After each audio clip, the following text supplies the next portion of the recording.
Welcome to episode 3 of Two Lads for the Scheme. I'm Aidan Martin. I'm Mark Deans.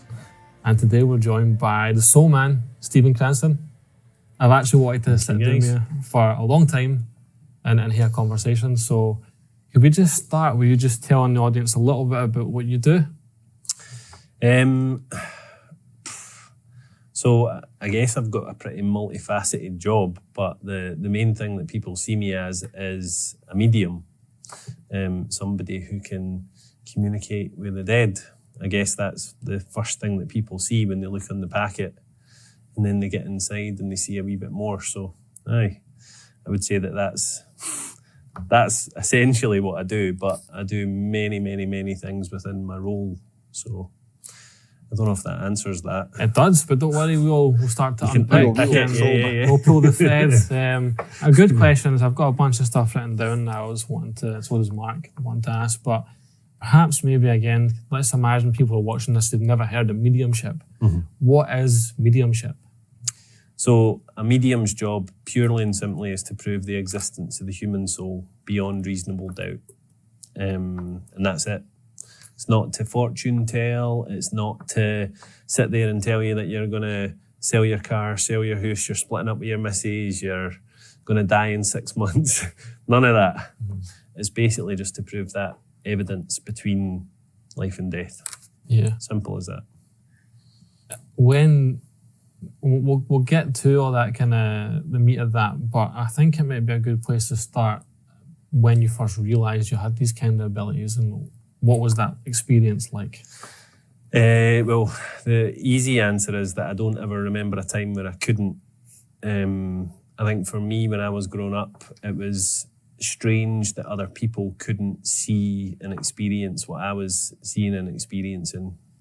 I remember I was at my friend's house. The first real time when I thought, I'm the only one that's seeing this and experiencing this. I was at my friend's house, and his granddad was always like a common feature in the house, right? So you know how like people's grandparents are always up. So his granddad's sitting on the sofa, and he's looking at me, and he's like looking at his daughter, my friend's mum, and then starts speaking to her. And I thought it was really strange why he wasn't talking to her, he wasn't communicating with her. And why she wasn't communicating back, sorry. So I was maybe about 7 at the time, maybe a wee bit younger. And I said to my mate, I was like, why is your mum not speaking to your granddad? He's like chatting away to her and she's not talking back. And his mum got up really upset and went through to the kitchen, and she shouted my friend, she was like, Chris, come here. So he went through the kitchen, and he came back and he says, my mum wants you to go home. And you know when like your friend's mum says that, you're like, shit. Can I actually swear? Am I allowed to swear? Yeah, go for it. I was like, shit. So went away home and never thought anything of it until years later when we found out that his granddad had actually died weeks before it. And I never knew any of this. And I guess at that point I knew that his granddad wasn't living. What age were you at the time? I was 7, maybe a wee bit younger than that. Wow. But even before that, like I don't ever remember a time when I've not been able to feel and sense people that other people can't feel and sense. I remember saying to my dad's the biggest skeptic in the world. Is he still a skeptic? No. Well, I guess he's had so much evidence over the years, you know, like with me growing up. But I remember saying to my dad, there's somebody in my room. Dad, I'm seeing this. Dad, I'm seeing that. And he would be like, what a load of shite. Go to your bed. Stop being so bloody stupid. And I would be in bed terrified with all the things that were happening around me. So yeah, it's quite traumatic growing up like that, you know, when all your mates are living normal lives, going to football, doing all these different things, and you're perceiving a world that nobody else can perceive. And how? Sorry, that was my first question. How did you learn to control it? I guess that just came through the years. I was 15, 14, 15. And at that point, I was like hitting puberty. Everything was like super enhanced. It was crazy. And I was seeing more, feeling more, hearing more. And I genuinely thought, I am going nuts. There's something really wrong with me because everybody else around me can't perceive this. And I never told my parents either, which was quite hard at the time because obviously I'd had all these experiences growing up, but I wasn't telling my parents what I was going through as a teenager because I thought they're just going to think I'm nuts. And then I went for a mental health assessment at the Royal Edinburgh Hospital, and I had these two amazing nurses that I believe that those nurses stopped me from being medicated for the rest of my life. And they said to me, you know, there's nothing wrong with you. We think that you're actually aware of the spirit world, and we think that you maybe need to get in touch with your local spiritualist church.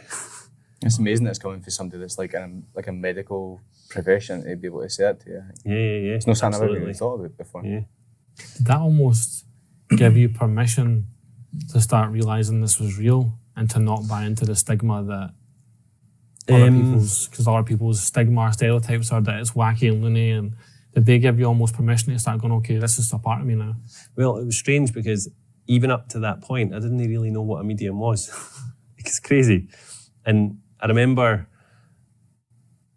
you know, thinking to myself, what the fuck is a medium? Like, what are they on about? What's a spiritualist? So then, obviously back then, it was like Yellow Pages, got the Yellow Pages, looked for a local spiritualist church, and then found a room full of people who were all experiencing the same thing as I did. So I guess with anything, you know, you put that to any parallel in life, put yourself in a room full of like-minded people that are experiencing the same things, it makes you feel normal and accepted.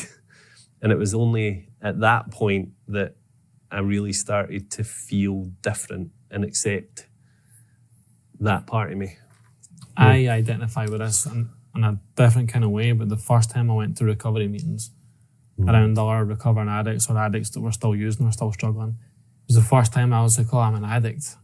This is why part of my life or a lot of my behaviours are the way they are. Mm-hmm. And it didn't feel like a burden to me, it felt like a relief. And then later, it took me a long time to be able to flip it around and use it for good, but then I was able to turn it around, and it's almost like my superpower now that, okay, I'm a recovering addict. That's brilliant. I can fucking use this for loads of things. Was that a turning point for you, meeting all these people? 100%. When I spoke to these people and they were saying, I've experienced stuff like that growing up, and I'm like, what? Like, because none of my friends, nobody in my circle would experience anything like what I was going through. And it was lonely, you know. And then having a room full of people that could relate and understand helped me to embrace it and helped me to see it in a different light. And then I guess I started to work on how to control it from that point. And that was through a daily practice of meditation. You know, I believe that if we can really control our mind and have our mind in the best state possible, then we're able to deal with anything in life. So I guess what it's done for me as well is it's gave me a really good mental fitness regime. It's kept me mentally strong. And, you know, my wife's a mental health nurse. She's like, you present as somebody who is unwell until you actually start unpicking it and talking to you, and you know that, like, I'm very well, you know, there's nothing wrong with me. I'm a very sane, normal person. But yeah, like the most positive guy I've ever met. Mm-hmm. I am, like, I genuinely am. I think that's what a lot of people think as well. They say to me, you must get annoyed with people, or you must get angry at points, and, you know, there must be times when you didn't like people, and never.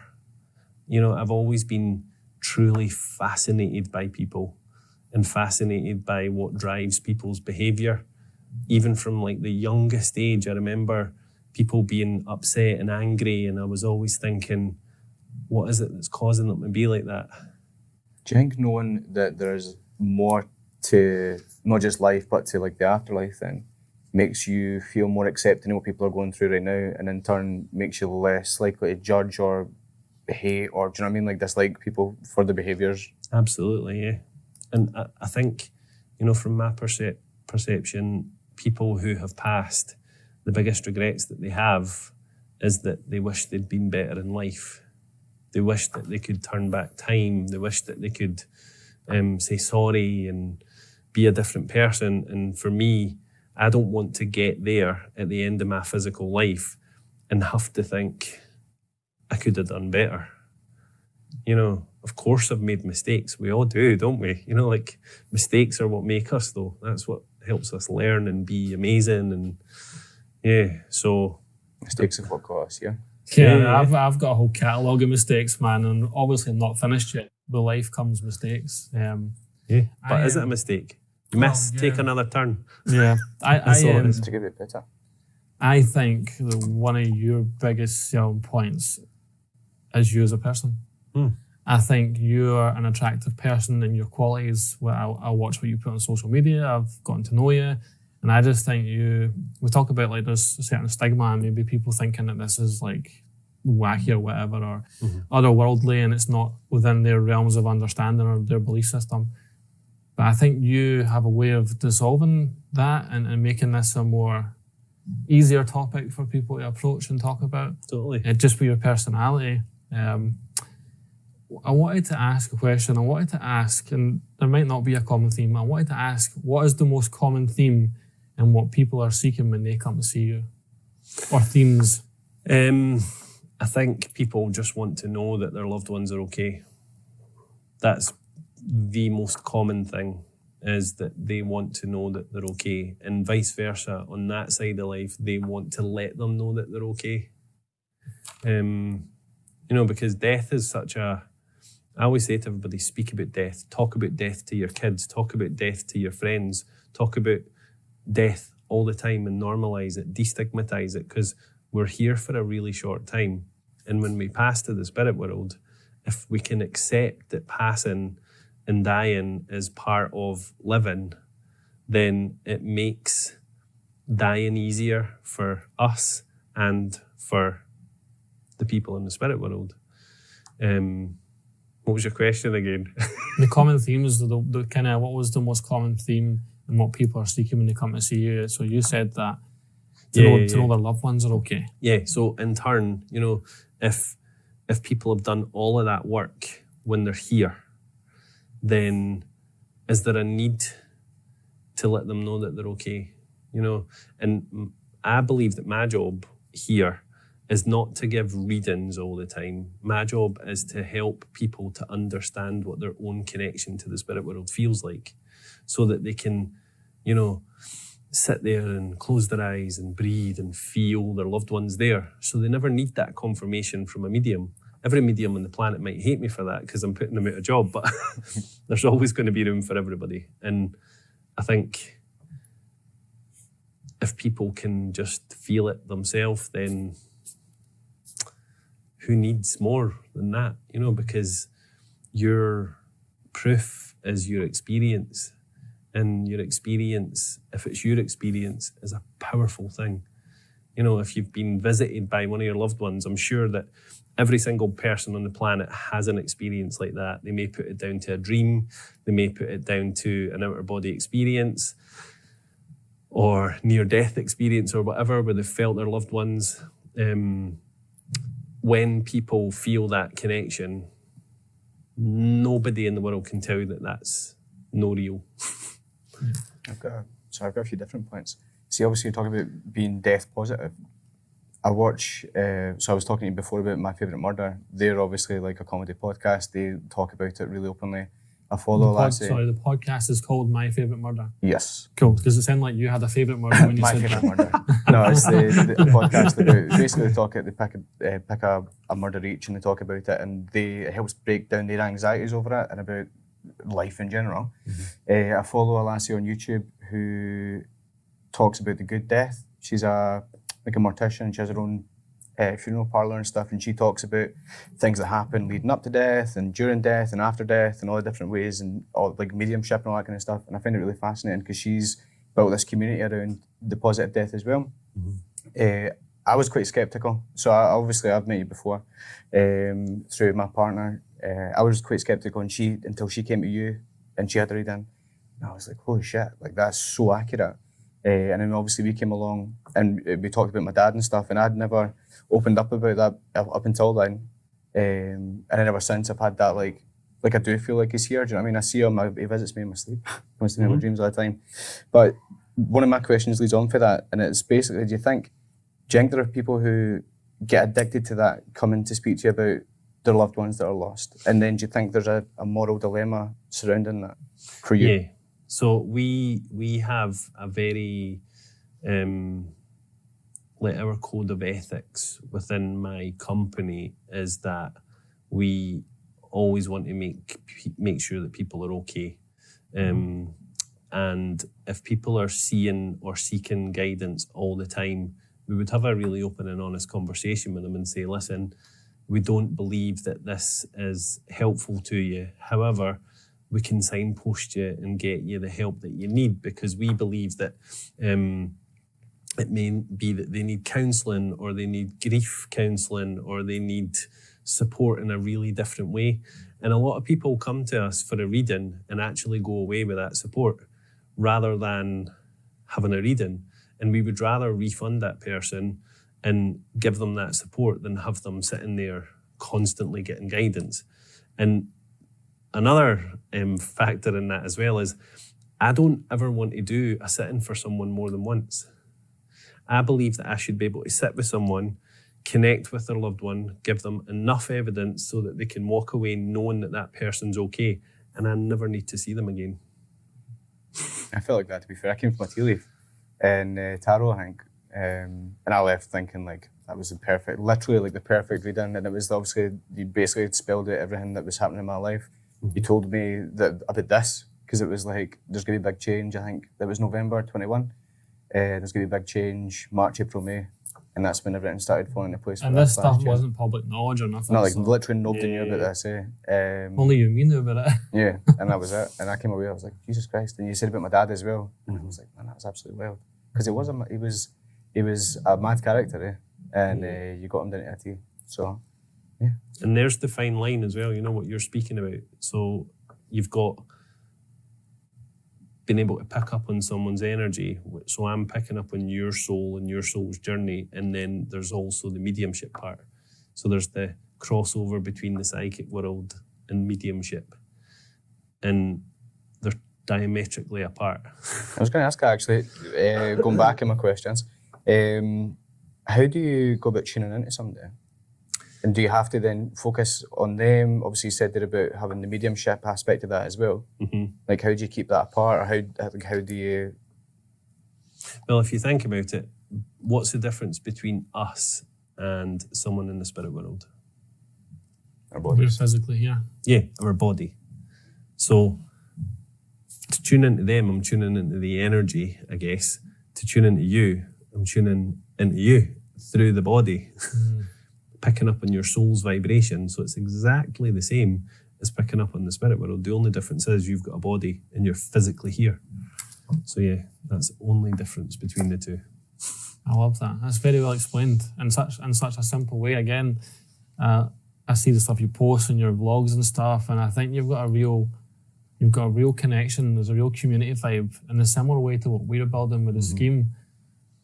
And I've been in your shop, and I remember the first time I said to you, I was like, I love it here. I love how it feels here. Really, and you actually turned me down for a reading because you didn't think it'd be fair because you'd gotten to know me. Yeah. And you also said you didn't think I needed one. So I thought that was such a healthy thing to do, to be able to say, no, you know, it's not right for you. But we've formed a friendship, and I love the positive sayings you've got in your shop. I love the feeling. It's the smells, the music, the colours. And I've come to you for Reiki, which you've been a really good friend to me, and you've offered me a lot of support when I've needed it, and you've helped me top my energies back up when they've been low. That's how everybody should be. Yeah, I know. I know. I just wanted to ask you about your journey to having your shop, and would you call it your shop, your space, journey to getting it where you are now? Because I know that's been a journey for you. Can you tell us a wee bit about it? So just whatever you're comfortable talking about. No, I'm really happy to share everything. So it's a long story though. Probably didn't have enough time for it. So you can give us just the highlights. The bullet I'll give you the highlights. So 2017, I was working for a weight loss organisation. I had left my old business because my values just didn't align with my business partners anymore. You know, I wanted to help people, always help people, and things weren't aligning. So I decided to walk away. I then started working for a weight loss organisation, and during that time, I had this drive to want to create the similar space as to what I had before, but different in my way, which might sound a bit egotistical, but it's really not. It doesn't. Right? It doesn't sound egotistical. And then, so the first thing that happened was I started looking for shops, and I knew that I wanted to be in Broxburn. Don't know why, but I just felt this drive to be in Broxburn. So started looking for a shop, and I found an old Chinese takeaway, went to view it that day, and I'm like, this isn't right. There's so much work that needs to be done. I literally had a £5 in my pocket, right? It was ridiculous. I had no money to start this at all, right? Just had a big dream. And so I was in Greg's having a coffee, getting a coffee with my friend, and my friend Kat, who worked in the estate agent across the road, she was like, Steven, what are you doing in Broxburn? And I was like, I'm looking for a shop. And she was like, oh, we've got a couple of shops in our books. So I'll send you that over. I'll send you them over. What's your email? But like 10 minutes before this, when we were walking up the road, there was a yellow shop on the street. And I'd said to my friend Dawn, I'm so glad that she was there, but I'd said to my friend Dawn, I was like, see that shop right there, the yellow shop? That's the shop I want. And she was like, and she calls me Miyagi. She's like, come on, Miyagi, son. You're not going to get in there, are you? It's an open shop. And I was like, yeah, but I don't know why, but that's the shop I want. It's just like standing out to me. So fast forward a wee bit, Kat sends me 2 emails. One was blank, and the other one was that shop, the yellow shop, right? So I was like, it's a sign. I think it was a sign. 5 minutes later, gets the key, went round to have a look at it, opened the shutter, and on the floor at the front door, there was a glow-in-the-dark ghost, a tea bag, and a white feather, right? Wow. So I'm like, it's a sign. Yes. Probably wasn't a sign, right? They Hold were on probably. a minute, man. I know. I've got a saying that I don't believe in coincidences anymore. I know, but I'm the biggest skeptic in the world. It's terrible, right? Honestly, it's so bad. Right, I'm not going off topic, but I do this too, and I have these higher power moments. There's a part of my brain that wants to try and rationalise it. Yeah. Anyway, carry on. Don't let me stop your story. So anyway, then 2 weeks later, I had the keys, and I was sitting on a little collapsible brown chair with my friend Dawn, looking at the space going, fuck, what have I done? I then threw it out there to the community saying, I need couches, I need tables, I need people to help me, right? And so many people donated chairs, tables, couches. People were donating rolls of wallpaper, like stuff like that. And we just made it work, right? We had an iPad and a wee cash box, and we were doing tea leaf readings for $9.99. People would come into the shop and they would just feel happy in the space because we were creating this wonderful community. Literally, it's like the community spirit. Yeah, totally. That's what started the question for this. There's the community vibe that you've created. And I see it. Anyway, carry on. I don't want to stop you. I needed the deposit for the shop as well. And my granny at the time, she said to me, she was like, I'll give you the money. And I was like, no, I can't take money from someone else. Especially my granny, right? Because it was like 700 quid. And at the time, that was a big amount of money for me. But my friend, who was going to be working in the shop as well, she was like, Stephen, I'll do it, and you can just pay me back. So she done it. She gave me the deposit. And I think, like, I was sending that thought out there, come on, help me. And someone was giving me the answer, but I was still like, no, it's all right. So I had to accept the help, got the help, and paid her back over time. Took a year and a half to pay her back, but was paid her back. And then after 2 years, we wanted to move to a bigger shop because we were outgrowing the wee shop. It was just like we created this hub and people loved the space and we needed a bigger shop. And it was very hand to mouth with the business at the time. It was like, oh my God, honestly, see some weeks I would have to take my wages to pay the wages, because I was still working full time in my full-time job and trying to work part-time in the shop, and it was crazy. So I was having to take my wage to pay the wage. It was mental. Anyway, so then we get to the point where we're moving into the bigger shop or going for the bigger shop, and we needed £2,000 to go into the bigger shop. And I'm like, we can't do this. We're just going to have to leave it. And Claire, who I work with, she was like, listen, Stephen, look at what you've made happen so far. Throw it out there. Ask the spirit world to help you. And I sat there in the shop that night on my own. And I was like, okay, come on. If you guys have got anything that you can do for me, help me to make this work. And I felt the room filling with love, right? So then 2 weeks later, I was sitting doing a class, and it was a meditation class because I do meditation classes every week to help people self-regulate, decrease their stress levels, all of that. And I was sitting doing the meditation class, and then all these people started coming into the shop from all different classes that we'd done, right? There was like about 40 or 50 people in the shop. And they were like, Stephen, sit down a wee minute. And I was like, what is it? What is all doing here? And they were like, you've done so much to help us. Now we want to help you with your dream. We've all been fundraising behind the scenes to help you. And they handed me a check with $3,000 in it. Oh, shit. They'd been doing loads of stuff out with. So we had enough money to get into the new shop and got the keys for the new shop. And then COVID-19 hit. Boom. And it was just another thing that made us stronger. So and I always believe that people didn't remember the things that you've said, but they always remember how you make them feel. You say that a lot. So talk about that a lot. I have always done my best by everybody. You'll never hear me say a bad word about anybody. I'm always trying to help and support people. And I guess when you're kind and when you're good, the whole world revolves around that. And it just comes to you.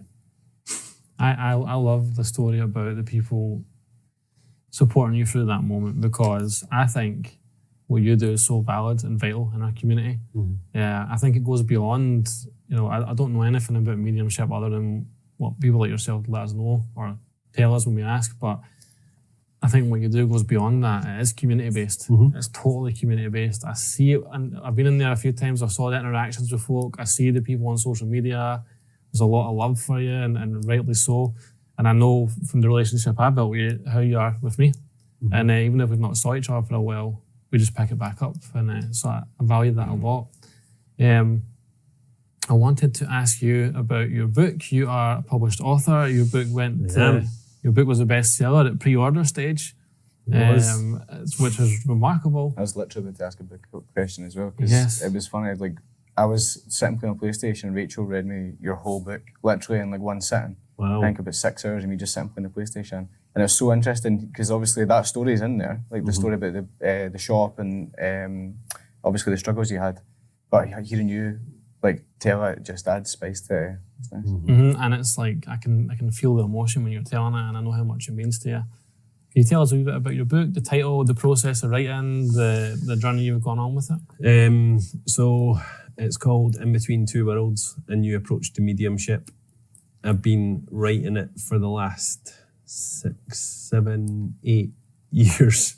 And it's been, well, you know yourself. It's, you know you've got a story to share, but how do you share that, and how do you make people understand that? And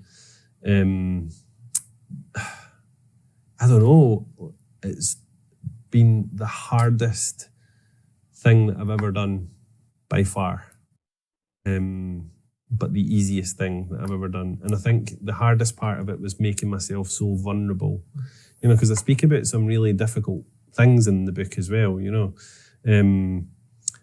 like anybody, with my work, because it's so intense, it comes with massive responsibility, and with massive responsibility comes hard times emotionally.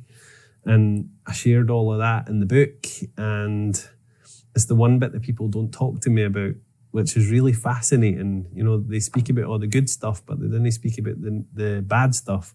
Or is it the bad stuff? It's just the hard stuff.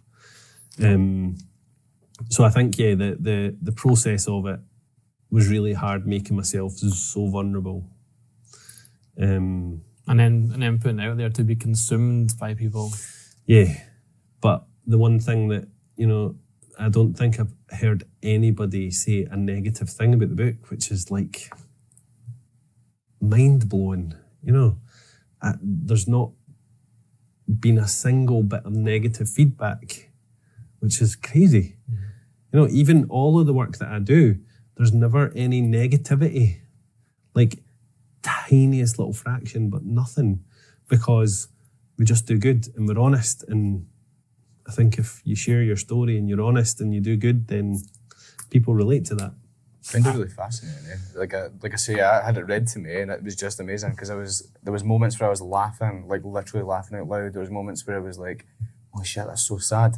Mm-hmm. Like it's a roller coaster, and it's so personal. Like I could literally imagine you sitting reading it, and it was just amazing. Obviously, it sparked conversation with me and Rachel at the time.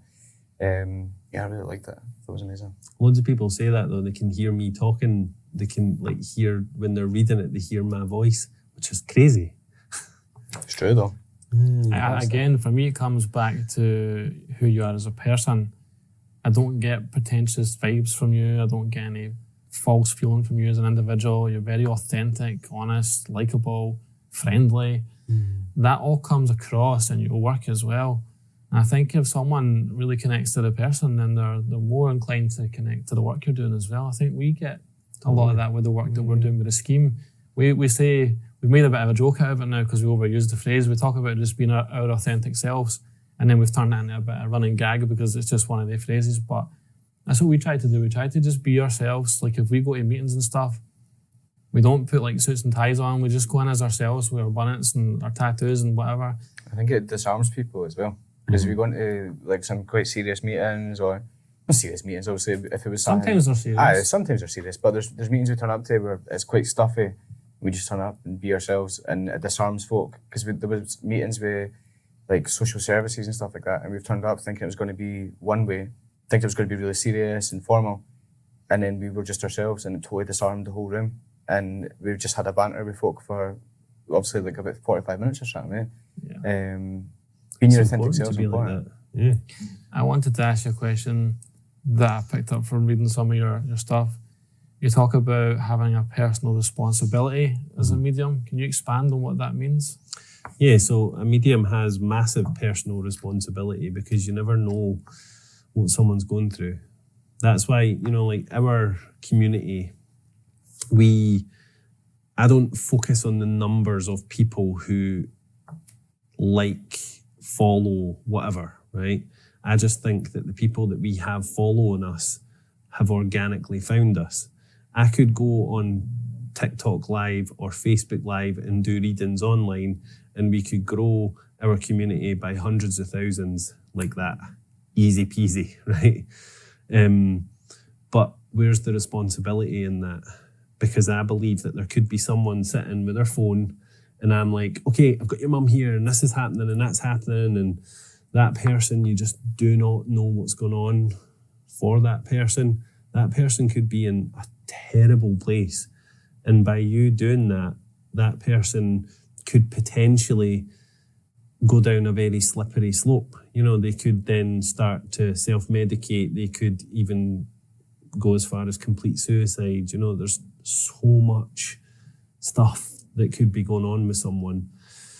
So I truly, truly believe that if I'm sitting with someone, I need to be able to see them. I need to be able to understand what's going on for them. I need to be able to be responsible enough to understand when that person doesn't need spiritual guidance. So I guess that's where the personal responsibility part comes, you know. Can you get that impression straight away? Like if somebody was to walk into your room, rather than having them obviously over TikTok or over Facebook or whatever, like seeing somebody face to face, you get to read them and understand straight 100%. away this isn't going to work. Yeah. You can feel the person's energy. You know, if someone's really upset, you guys work with people like that all the time. Mm-hmm. You intuitively feel that someone's not okay. Yeah. And then the more you can have a conversation with them, the more you understand that. You know, you understand their behaviour, you understand the way they're talking, everything. But can you get that on the other end of a phone? And then as well, you know, if we've got someone in our space and we're working with them, we're able to do that. And all of our team as well, they're all trained to be responsible people. And if we feel like this is not right, we would then sit with the person, we'd give them a cup of tea, we'd make sure that they were okay. We've even had instances where we've had to get professional help for people in that moment, you know, deliver mental health first aid. And really get them help quickly. But these are the things that we can't talk about, you know. You must encounter some horrible like situations, because you all have people that are like breaking down in front of you and stuff like that. It must be difficult to then leave that at work. Do you know what I mean? Rather than, because when we first started, I know it was difficult to just switch off of that, because I would carry everything home. Mm-hmm. Now it's a lot easier. Like we bounce off each other every day, but you must see so much like despair almost, you know what I mean, for people that are coming to try and find their loved ones. Yeah. And I think when people come in and there's a huge expectation, you know, are we able to connect with our loved ones? Are they able to have a reading? You know, and sometimes it's not the case. Sometimes we can't, and that could be because of the person whose past beliefs and understanding, or it could be because that person's not ready. You know, the physical person that's sitting in front of you, they might not be ready to hear any of that. You know, they might be still going through the grieving process. So, yeah, it's hard, but I do believe that when it's done right and when it's done responsibly with empathy, care, compassion, I do believe that people feel truly healed when they walk away from that. Yeah, so. I love your practice, because there's a duty of care. That's the words that's coming to me. You've got a duty of care for the people that come to see you, because some people might be in a place of vulnerability. We do as well in our work, and even though it's separate types of work, the same duty of care is applied. So I think, again, those fundamentals are the foundation of what you do, and you build on that, and it's keeping people safe. I wanted to ask about, just for anyone who doesn't really know what these things entail, about tea leaves and tarot readings. Yeah. So what do you want to know about them? Everything and anything. I guess imagine, because I don't know a lot about how they operate, and it might be something you can explain in 60 seconds, or it might be something that needs more padding. But just imagine someone's watching and they're interested in having a tea leaf reading or a tarot card reading, and they've never experienced it before, just to tell them what it's all about. How do you summarise it in 2 minutes? So challenges on. Yeah. So to summarise it, everything has an energetic footprint. You know, whatever we do in life leaves a trail of energy. We all know that, yeah. It's science measures that, you know. We have an electrodermal energy that moves across our skin, and everything we touch, everything that we come into contact with interacts with that. So with the likes of tarot cards are able to work with your energy, and then we can interpret the cards based on the energy that you're emitting. It's always right. I guess they're just a tool to be able to connect with someone's energy. Same with tea leaves as well. A tea's a really emotional thing. You know, like we use tea for when someone passes, we use tea for sitting chatting with your friends, tea or a coffee, you know. You sometimes pour out your heart over a cup of tea, you know. So you're energetically infusing the tea or the coffee grinds with that energy. So then it's very easy for someone like me to pick up on the energy of what you've left in your cup. My wife hates it actually, because see if we go for like something to eat or whatever, I look at people's plates and it's so bad. Figure out what's happening for them.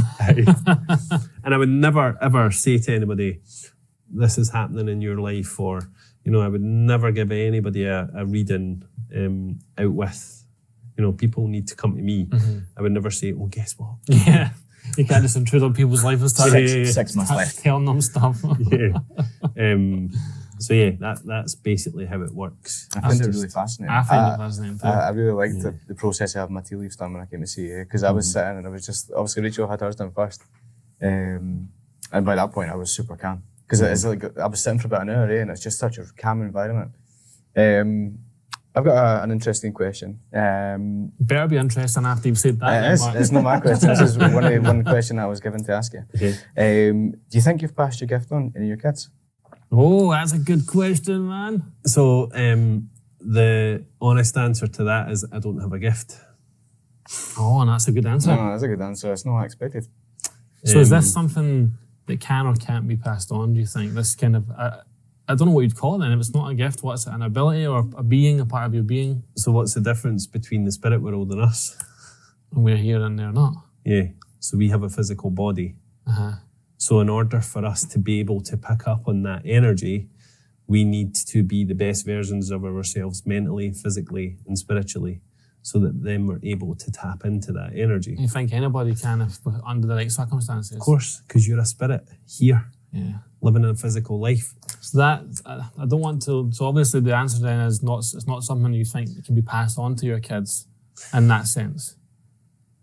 No, but I think, you know, so all of my children have been brought up Catholic. My wife is Irish Catholic. Does I don't even want to name it anything because it's not an ideology or belief. What would you call it? Spiritualism. Is it spiritualism? You could see it as spiritualism, but I don't see what I do as spiritualism. I see what I do as a spiritual belief or awareness. So does it clash with religion at all? Does it clash with the religious ideology? No. So I love all religion. So you know, like Catholicism, Christianity, Sikhism, the Muslim religion, every single religion, I can take a little bit of truth from everything, because it's only man's interpretation. There's truth in everything, absolutely everything. And I believe that every single one of us are spirit people here and now with a physical body. So we do not have a gift. We're not gifted at all. But what we are able to do is we're able to connect with spirit disincarnate or spirit incarnate. So with a body, without a body, if we're in the best place possible. If we're the best versions of ourselves, of course we can connect. Do you think, so I'm going to say trigger warning to the audience, because I'm going to share a story that's related to suicide. And I'll ask you I'll ask you now before I tell the story, do you think when you're in a bad place you can tap into things? Yeah. Because there's times in my life where it has happened. I will also tell the audience that there's works going on in the college, so there's going to be some banging, unless that's the spirit world tapping in. There's works going on in the college right now, so you might hear some banging going on during Jimmy this podcast. up the road. Oh, no. It's not really. The minute I said I was going to share some stories, the banging happened. So 2 different times. It's happened a lot of times in my life, but some of the times that really stand out was 2 particular moments. Now again, trigger warning again.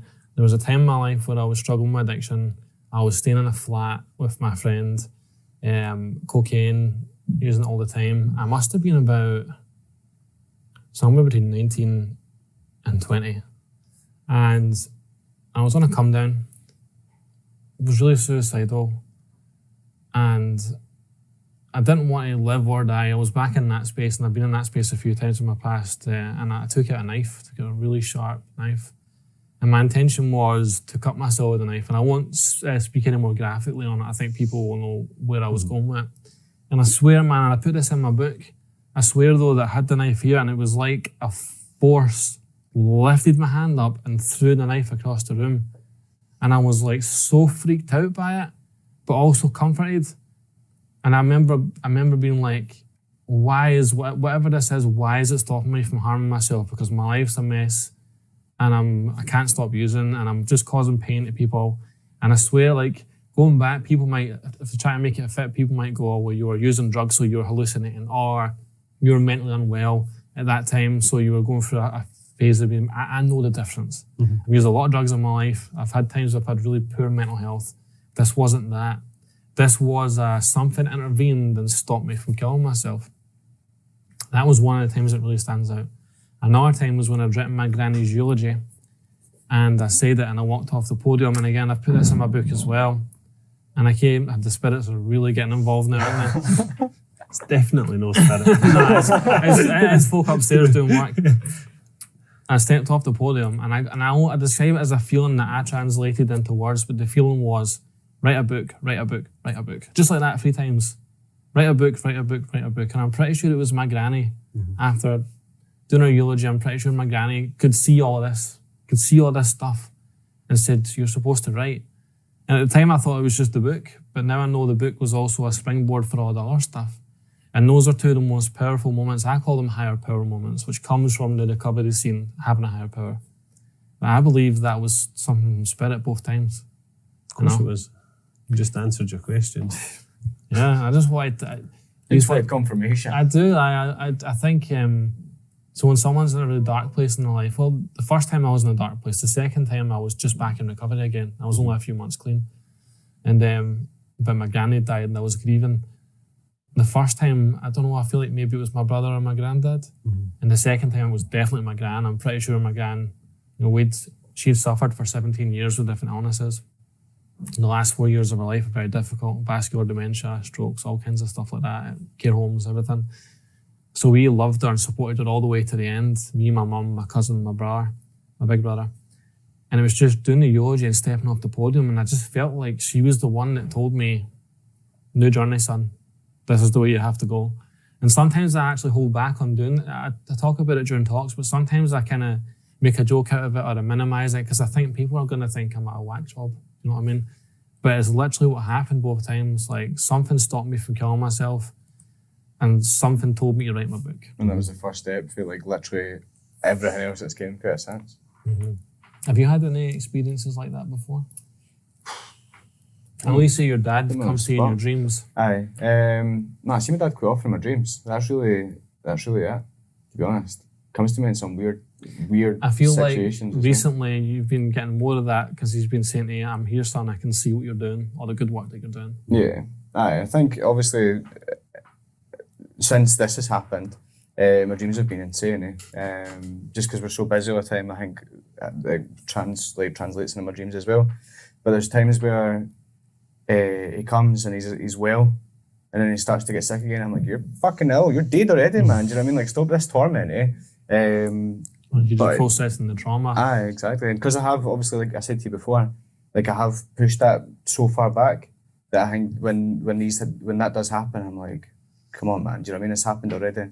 But there has been times. There was one time in particular. I think I said obviously what you've just mentioned there was when he was like, I'm really proud of what you're doing, because my whole life's changed. Do you know what I mean? Since I lost him. Like so much good stuff has happened, and I said that the other day. I can't remember who I was talking to him, but I was like, I just wish he was.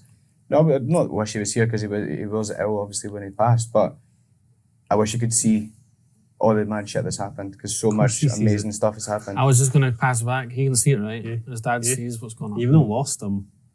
See if you think about. I always try and get people to think about the spirit world just like here, right? So, like, do you see your parents all the time? I don't see my mum all the time. I don't see my dad all the time. But in the times when I need them, they're there, right? So if I'm going through something that's really exciting, like the birth of my children, parents, there. If I'm going through something that feels really difficult, parents, there. It's exactly the same in the spirit world. We draw them close when we're going through traumatic events or excitement, and they're excited to be there, and they're like, my God, look what's happening. Your subconscious mind is just trying to figure out, like, why am I seeing my dad? My dad's passed. Oh, ugh. So it then creates a scenario which is death. That's your subconscious mind's way of making sense of what you're feeling and seeing. And then there's that extra step where you can take yourself into the superconscious mind, which is past the subconscious mind, which is the bridge between the spirit world and us. And that's a wonderful place to be. So, yeah, hope that helps your thinking a Helps bit. me a lot. I love talking about it. My mum, since we lost my brother Declan, he was only 14 when we lost him. And that was 2007, but we keep his memory alive, and we believe he's with us all the time. Not every day, but we believe that he is there, and he comes and plays his role in things. And same with my grandparents, I believe that they're involved in my journey. And though it's weird because the younger I was, the more I'd believe anything, right? Mm-hmm. And the older I got, I started becoming more skeptical. And I'm like, am I just wanting to believe? Am I just trying to comfort myself? But I got to a point when I started to realize I don't believe in coincidence, and that when the universe or a higher power or whatever it is speaking to me, listen to what's being said. Conscious of time, so I wanted to ask a couple other questions and see if we can fit them in. I don't know if you've got others. I've got one super interesting question. Go for it. Okay, you go first then. All right. Have you ever picked up on something that isn't of this world? Ooh, yes. Is that out with... Wait, let's clarify. Let's clarify for context. Do you mean not spirit, but something else? Yeah. Or not human? Yeah. And what was it? See, this is gonna make me sound on another level, but let's go there. Let's go there. I knew you'd like it, man. So when I was very little, I seen what I can only describe as an elf or a fairy or a pixie or whatever. And I was at my granny's. My granny lived in the middle of the country, and I was, I guess I was a bit of a daydreamer when I was little because I was always kind of stuck in between two worlds. But I knew what was real and what wasn't real. I was okay. And there's a difference between imagining something and seeing something physically. And I was out in my granny's front driveway area, and I seen this little white thing moving, and I'm like, what the hell is that? And then it had form. And it had these little features. Human, but no human. Strange, almost plant-like. And to this day, I still question it and think, was that an elf or a fairy or whatever, or was that my imagination? And I think it's healthy to have that skepticism around it.